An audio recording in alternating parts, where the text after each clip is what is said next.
Your face is boring. Our donations. Yo! Peace! Wait, no, that's Bob. Peace. Totally. Live long and prosper. It's like, yo, live long and prosper. Lily.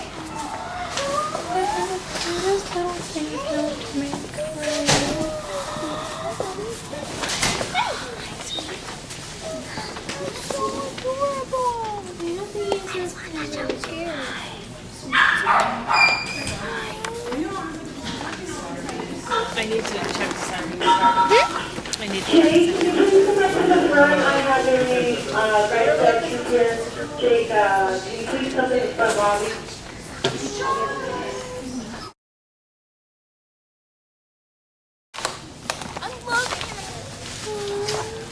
Female. Okay, I'm gonna cry now.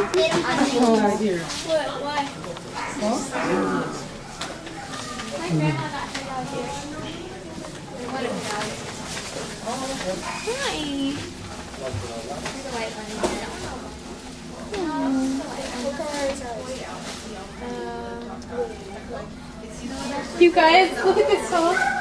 Look at this dog. That was a Chihuahua. No, he's a terrier. It stays inside the.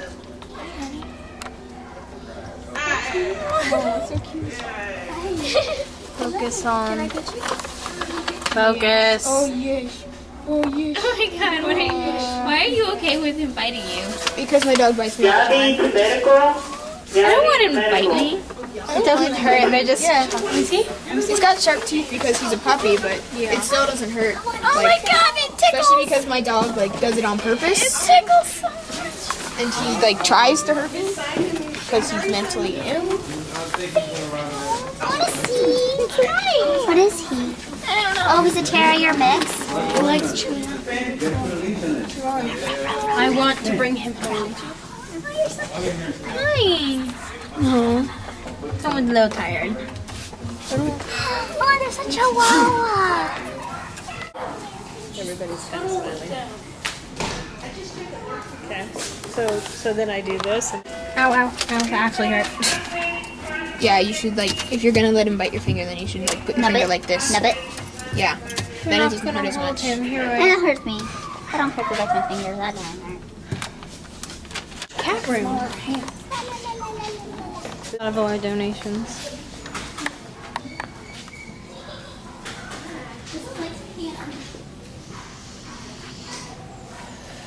here's some. They do have puppies. Here, come here. Wait. Okay, what? This kitty, he's doing. Look what she keeps doing with her hands. Like, show. She's okay though. Where is she? She's down there. Here, Angelina. Try to put the blanket on. Put your hand in. She's trying to try. Oh, now I feel really bad. I'm in love with these dogs. Look at him. Look at this cutie. By her brother. This one right here by her. Because your cats and belly, but you also need to check the West Valley because that's where animals that side of Sokola go. Right.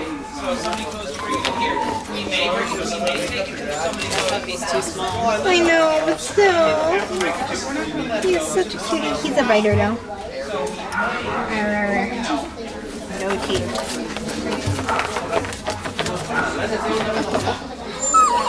He's not gonna get very big either. I He's know. probably gonna stay that size. Or... Yeah, we always need to get changed to your information, otherwise, but it's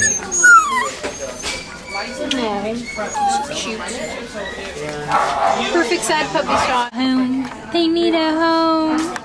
We'll add in voiceovers later. I know. Here, wait, let me see it. Stop for a second. Let me show you. I'm gonna do some.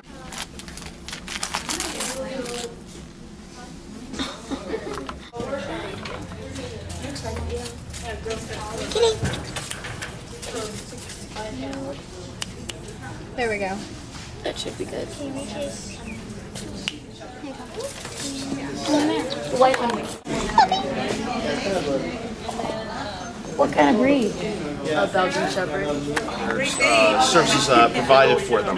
Now, if people are here to have any sort of administrative functions taken care of, or to pay fees, or to speak to an animal control officer, we send them over to customer service where they can speak with a clerk and get them what they need. If they're bringing an animal in, though, for any reason, regardless of why the animal's being brought in, it's handled over here at our receiving counter right here.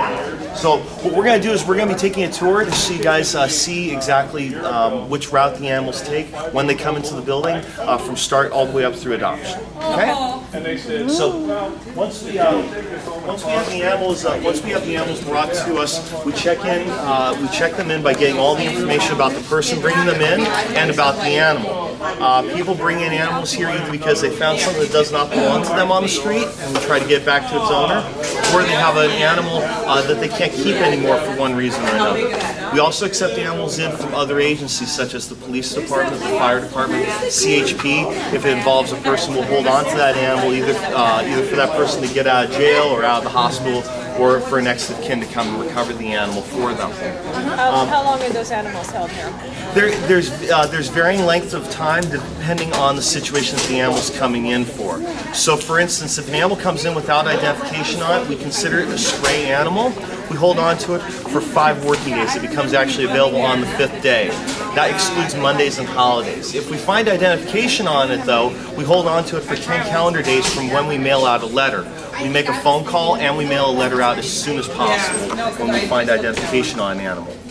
If an owner is turning in their pet though, they're available immediately for adoption otherwise.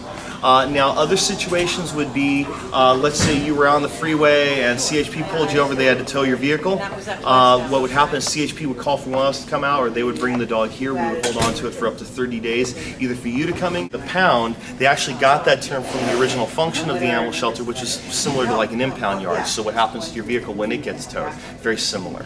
Of course, we do so much more. We consider ourselves the East Valley Animal Care and Control Center because we do a lot of other functions. So once we get all that information in, we enter it into our computer database called Chameleon. So if you ever hear somebody referring to Chameleon, they're usually talking about our database and not a lizard. We photograph the dog. We usually have a large set, or we take the larger dogs outside that we can photograph them against, which makes it a lot easier to find homes for them because people see them presenting in a very nice light. We also have a special case where we photograph small animals in, just that way we get an easy way to identify them, and it helps sell them when they become available for adoption. So we're going to go ahead and we're going to take a quick peek in our receiving room, all right? Matt, turn your camera off. So out here our kennels are arranged into 3 sections. All the sections have names. The names used to apply to being puppy, male or female. We don't separate them out that way anymore because it's not very practical. We just fit them in wherever we can squeeze them. The basis is though is that when we put animals together in a kennel, we want to make sure that they get along and that they can't breed with one another. What you will find consistent about the kennels is that the further that way you go, the bigger they get regardless of age or breed. So we do have cages that we reserve exclusively for small animals. They're the ones raised up off the floor. We call them the P cages. There's 10 of those. Then we have one half of the kennel is called DF, standing for dog female, the other half standing for dog male. But once again, we just use them so we know which half of the shelter we're talking about. We have 2 of these get acquainted yards, which is where we take, can take the public in and let them see one dog at a time off leash, let them see what they think of it. We use fake turf, which is real nice. We don't have to water it. We can sanitize it. Really cool stuff. These here are what we call the wildlife cages. Wildlife cages, we actually don't keep wildlife in it. We keep it reserved for small livestock, mostly poultry, like chickens and things like that. But every once in a while, we will get a large reptile in. I've been doing this 12 years. I've seen 2 sulcata tortoises coming in weighing over 100 pounds apiece, usually about that tall off the ground, about that wide, and we've had to keep them in here as well. It's interesting when you see things like that. Now, let me go ahead and move this dog in so I can show you what the inside of the kennel looks like. Why don't you go in your cubby?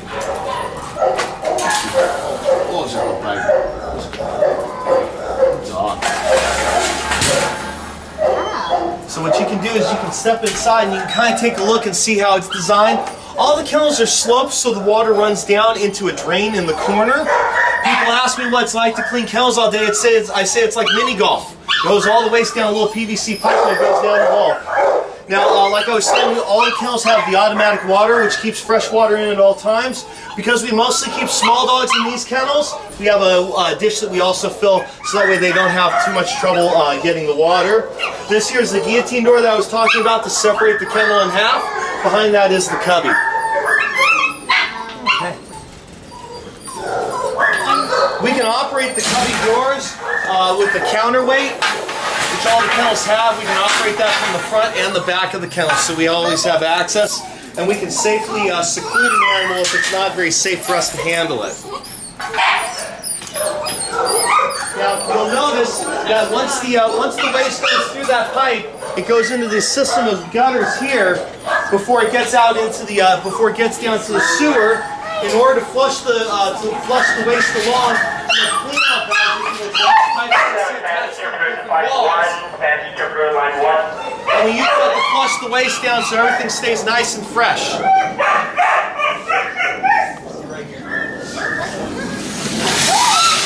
We open these up about full blast, let them run for about a minute each day, minute or two each day.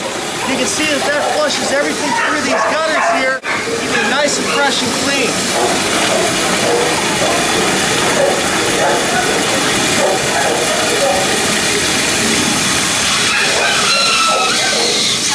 The system is very efficient and it makes it real easy to keep the kennels clean. That's why it's very rare people walk in be holding their nose. It always smells so nice. Also, it's the it can get a little difficult because then you got to deal with flies as well.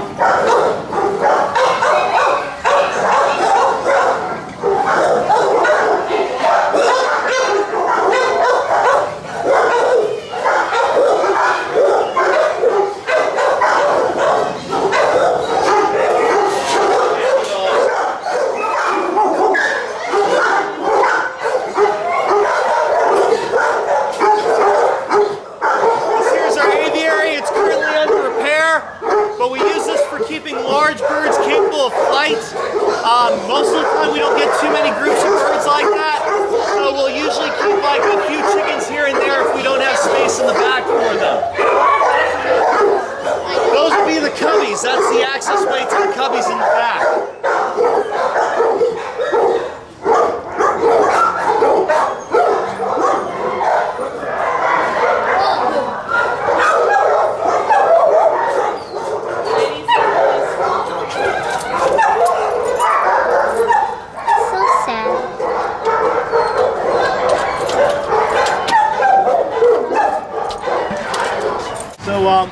This here is our training yard. This area serves a very important function that a lot of people don't think about with the shelters, and that is on a good day there will be at most usually about 3 kennel workers assigned to cleaning the kennels, and then people assigned to other parts of the shelter.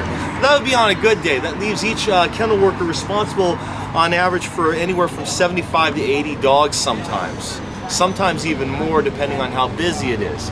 Because of that, most of the time it's taken up either showing animals for adoption or, more importantly, keeping the shelter clean. Okay?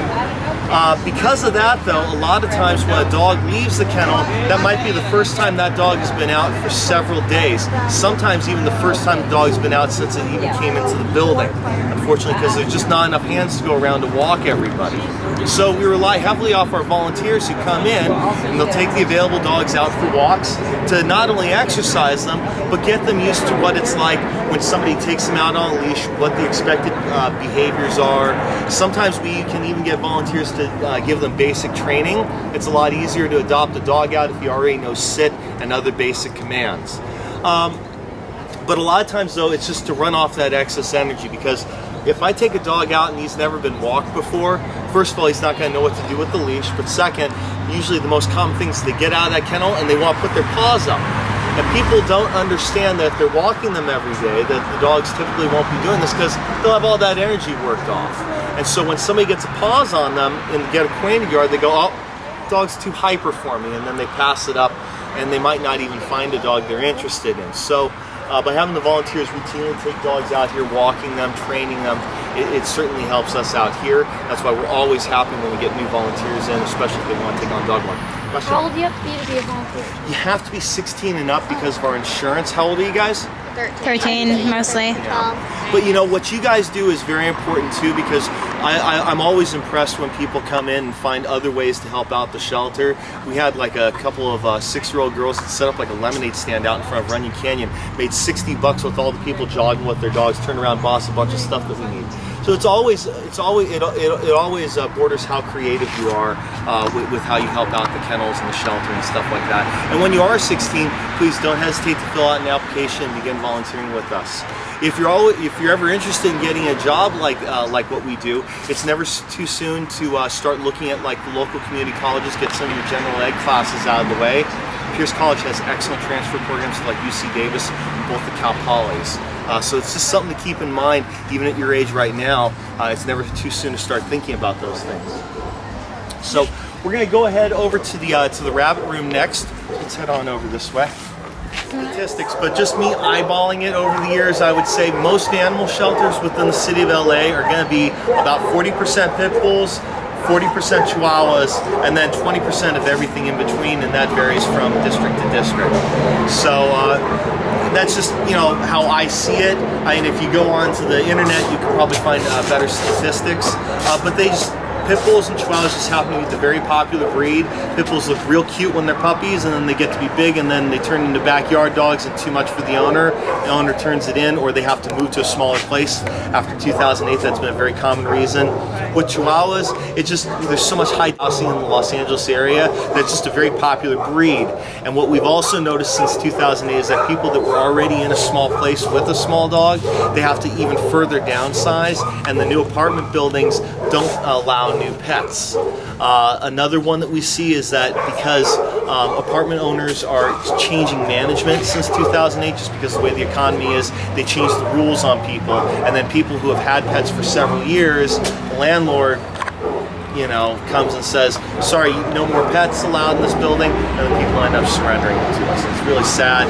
We're hoping that, you know, more landlords take note of what's going on in the kennels and, you know, how big of a problem it is. And most people, if they get their pets licensed, they're going to be following the law. It shouldn't be a hassle for them. They shouldn't be worried about their apartments being destroyed by animals. So I don't understand what gets into it. It's one of the more frustrating parts of my job. So. Owners come in, they say my landlord's being a jerk. We shake our fist with them and say, I wish it wasn't so. But we do our best to try and find new homes for them. And we never judge, you know? So let's go ahead. We're going to go check out the rabbit room next. This here is our rabbit room. This room was originally used. Was used to be a training room, but we didn't have adequate space for rabbits, so we had the city of LA come in and do a few minor tweaks to the design.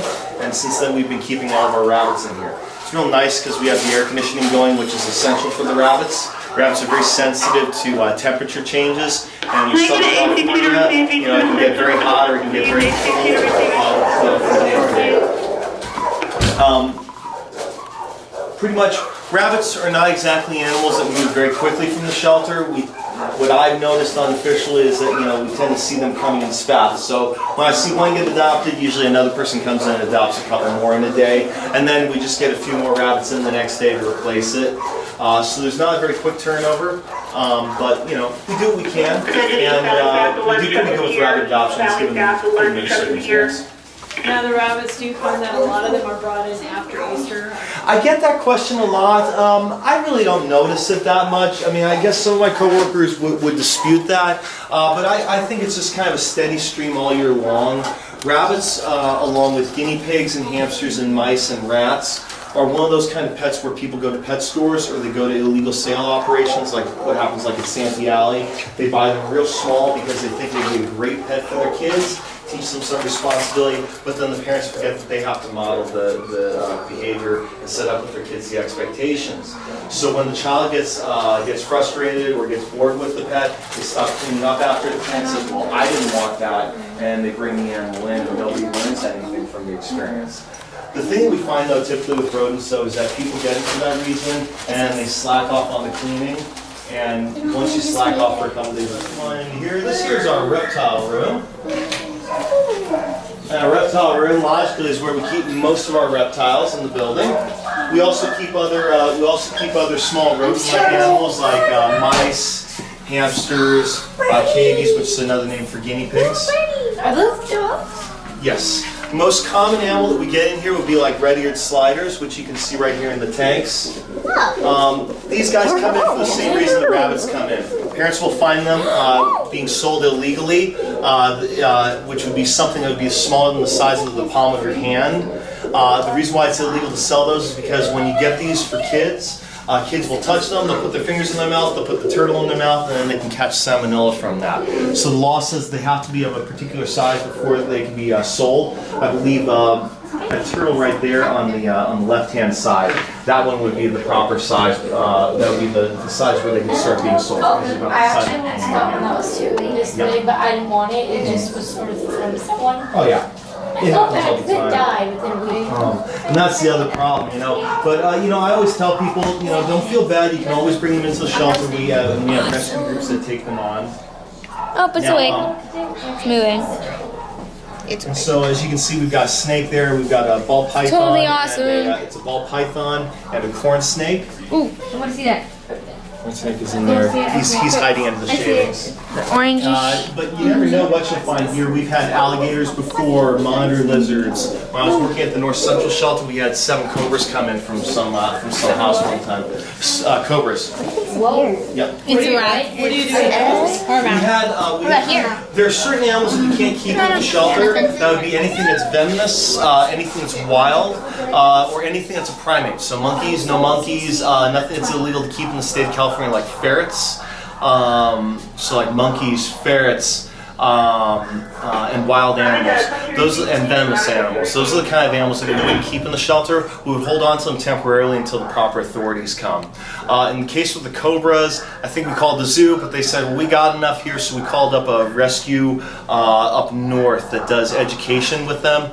And what they did was they basically took them in special containers where they take them up to this place where they can milk the venom and then use them to educate people about how to be around snakes and what they use the venom for in the process of making anti-venom. But I don't know if you guys remember the alligator that was up in Lake Machado several years ago. They called him Reggie. He's now over at the LA Zoo. That was the person that had raised that and dumped it in the lake actually had like 3 or 4 more at his house. And we took those on for a short while until we got them off to a rescue. Grooming. Otherwise, the staff doesn't have a lot of time to be able to groom animals unless there's an essential medical need for it. So if a dog, for instance, has a matted fur that's blocking an entrance or an exit, or is very painful to the touch, we might groom that out. But there are usually so many fluffy breeds that are in need of grooming that we can't get to all of them. So we ask that the volunteers assist us with that from time to time if they have experience and they're equipment. I actually have 3 cats. I groom them all. I clip their nails and I brush them. Well, that's good. When you guys clean your volunteer applications when you turn 16, make sure you put that on there. Because I'm sure we would love to make use of that talent. Now, this here's our cat room. We have 33 cages in here that we keep the bulk of our healthy cats in the building in. Right now, you can see the room is practically empty, which is nice. It's just the sign of this time of year. The weather's not so great, so cats aren't being out. When cats aren't out and being noticed, they aren't being found and caught and brought in. And so we kind of remain low on them. The other thing also is that because this isn't kitten season, which technically is kind of year-round in Southern California, this is the time where it kind of tapers off a bit. Usually late March, though, through the rest of the summer, we're going to be packed out the sides with kittens of all. And that's, you guys were asking questions about fostering. We do have bottle baby foster programs for puppies and kittens, which would be puppies and kittens under the age of 8 weeks old. We rely heavily off our foster parents to help us take care of those animals because we aren't equipped to hold on to them very long here because it's so labor intensive. We don't have enough staff. Therefore, we can't prevent them from suffering because we can't be with them every 2 hours to feed and clean up after them at all times. Yeah, you're not limited to the number of cats that you can bring in, like dogs. Yes, it's 3 and 3. No substitutions, yes. Sarah. They're looking to change that. The city council is is investigating the merits of upping the limits on those sort of things. But it's one of those things where, I mean, off the record, nobody's going to be breaking down your door. Right. But, you know, once Well, you again, can't license there is more laws. than 3. Huh? You can't license more than That's 3. correct. That's correct. And if the department does get involved with it, and they see that there's more than 3, they will ask you to find homes for the remaining What? amount. So if you're fostering, if you have 3 of your own dogs and you're fostering, how many can you foster? I don't believe that counts. I don't believe those count because if I remember correctly, the way that it works is like, let's say you have a mom dog at home, she gave birth to a litter of puppies. Those puppies don't count as the animals in the You house crazy until they're at an age to be vaccinated for I like rabies and Cupcake. lice. She's fun. So as far as I know, it's animals that are under the age of 4 months. You know, you can have, I guess, as many as you want within reason, provided that there's like a program that you're working with to try and get new homes for them. Because once they turn 4 months old, you're not allowed to have them. What about older animals? Fostering older animals? Fostering older animals, I would have to find out the rules about that. Actually, I'm not 100% familiar with that. But do you have programs Yes, here we do have for programs fostering here. older animals? Yes. So if we have an animal that's been available for a considerable amount of time, and that is at our supervised discretion, if we have you on the program, you can select that animal and say, I want to take care of this animal for up to 60 days out of my home. It is your entire financial responsibility for food and any sort of medical care that you don't want us to perform. And what would happen is that you would then take it to dog parks and walk it around and network it on your Facebook page and Craigslist, letting people know. And basically what you're doing is you're doing our job but from your home, which sometimes the animal can benefit from because they might show better, people might be a little more comfortable in that informal setting, that kind of thing. Cool. Now with the underage animals, we just have people foster them because if we were to keep them here, we would have to euthanize them if they were under the age of 8 weeks, unfortunately.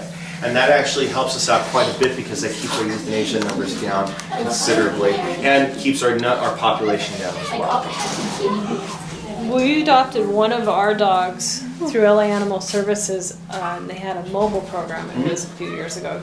Are you guys still doing that? The mobile pet adoption, like at the park? Yeah. Okay, yes, we do have, I know East Valley and South LA participate in a mobile pet adoption that takes place at the Moore Park Right. every other weekend. There's usually announcements put up in the shelter about when those take place. Obviously, it depends on the weather.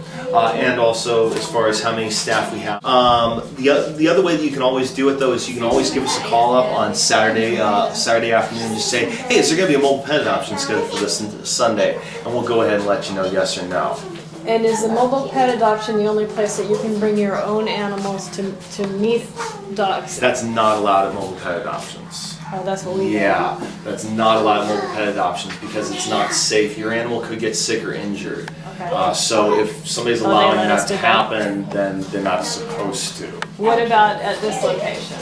That's also not allowed. And it's because of the safety and the liability involved. Now, we do understand that people want to know if the animal's going to get along with their animal. The problem is that you could try and figure that out at the shelter, but you wouldn't get a good read on it because there's so many other distracting factors here. I tend to tell people that behavior is dynamic. It depends on who's handling the animal, what environment they're in, and what other animals are involved. And those factors change on a case-by-case basis. So, you know, even if you were to have your pets interact here when you get them home, it could be a completely different reaction. So what we do is we have an exchange program. So if the animal isn't working out for whatever reason, all right, any reason at all, you can bring it back to us within 10 days of adopting it, and then you have 31 days from the original adoption date to find a replacement. So hypothetically speaking, you adopt the dog on the 1st of the month, you have until the 11th of the month to return it. And then you would have until the 1st of the next month to find a replacement in any of the city shelters. So, and sometimes it takes time, you know, and we don't fault anybody for that, you know, because once again, you won't know until you get them home and you've had a chance to see them interact for a couple days. Girls, did you have any other questions? Oh, Angelina, didn't you have questions on your thing? So we got a couple more rooms to check out and then we'll be completing our tour. So we're just going to do a little backtrack this way. That would benefit from a smaller space to be shown.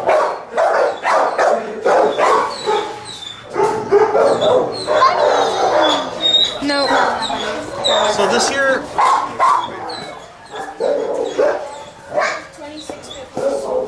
this here is our volunteer office. basically like the break room for our volunteers, where they can store their equipment, store their supplies.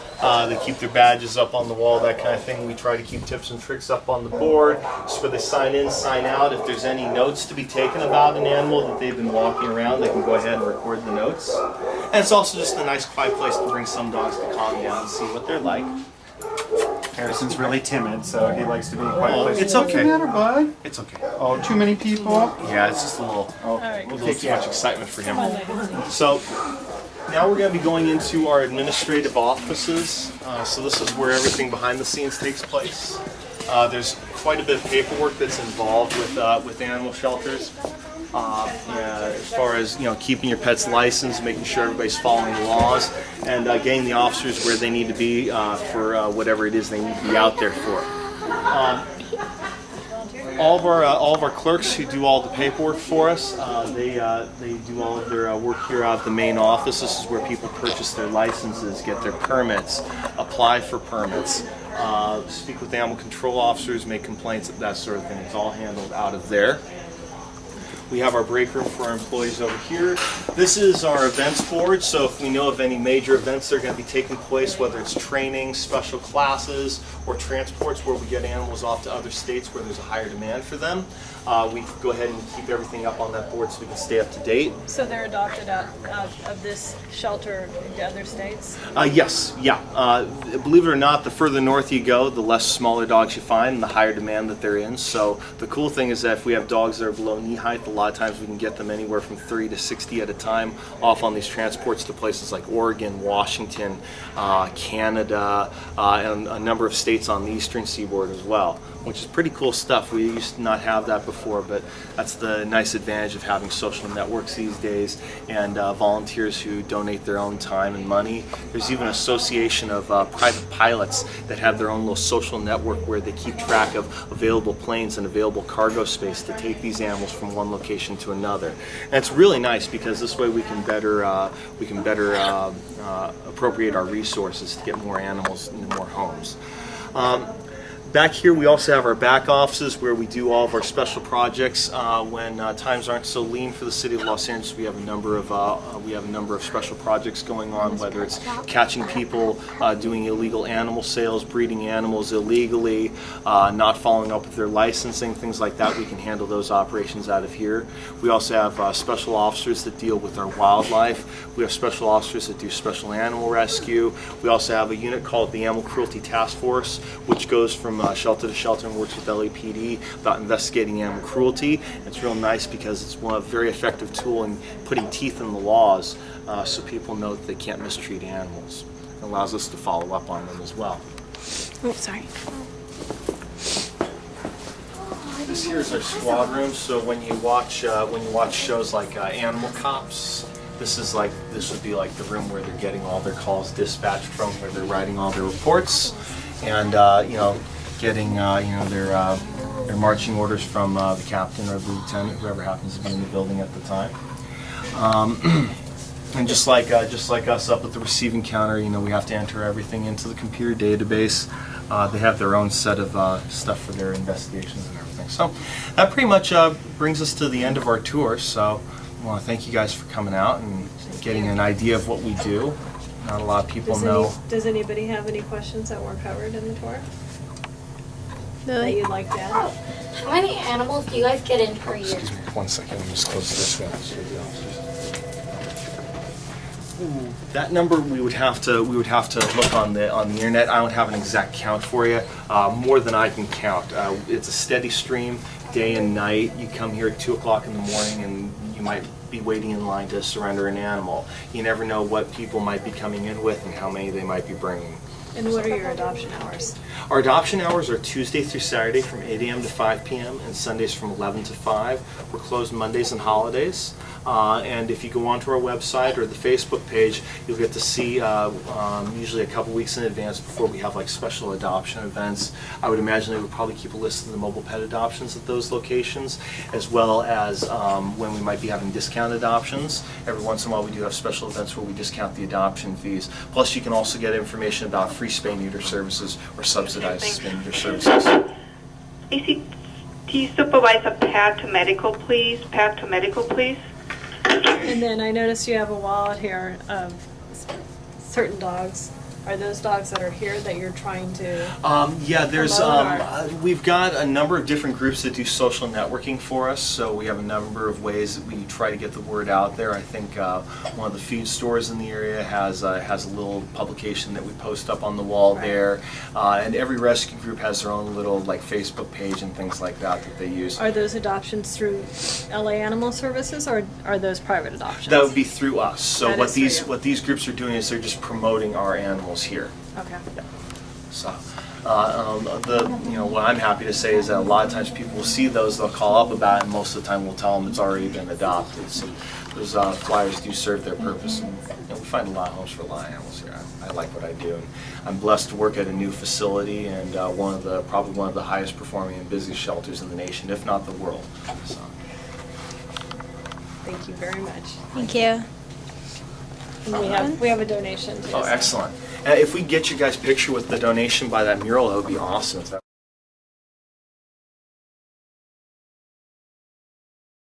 Go ahead. LA Animal Services East Valley Facilities is one of the newer facilities built.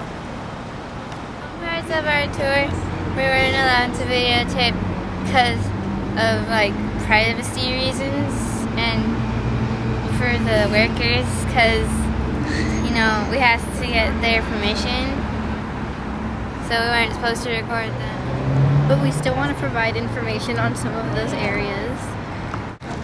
One of those is the cat isolation room, which is used to house cats that are either sick or are danger to the public. Another room is the medical room where they spay and neuter animals as well as perform small surgeries and take x-rays. Dog isolation is a room full of dogs who are sick, which is most likely to be kennel cough, which is like a cold, or dogs who aren't very sociable, which means they can't be around dogs or other humans. The food storage area is almost its own building because it has its own ventilation and to keep out and prevent bugs and rodents. The East Valley facility is a 24-hour facility. They have locker areas for the people that work there. During times of emergency, they work much like firemen, 12-hour shifts on, 12-hour shifts off. So they have showers and sleeping areas. There's a laundry area for the blankets and rugs and those kind of donations that are washed once a day. They have a dishwashing area. All the dogs are fed kibble at 5 o'clock. Volunteers come in and wash all the dishes and fill them with kibble once a day. They can't work without volunteers. If you're over 16, please consider volunteering at any of the LA Animal Services shelters. If you're under 16, they are in constant need of donations, food, toys, including not only dogs and cats, but rabbits, reptiles, birds. They need food and toys for all those animals, and towels, sheets, blankets for the kennels, dishes, anything like that. Anything you can do or provide will help. Thank you very much.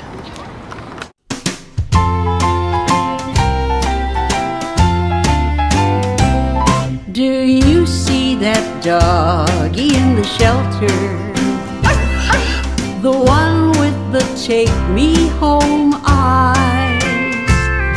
If you give him love and attention, he will be your best friend for life.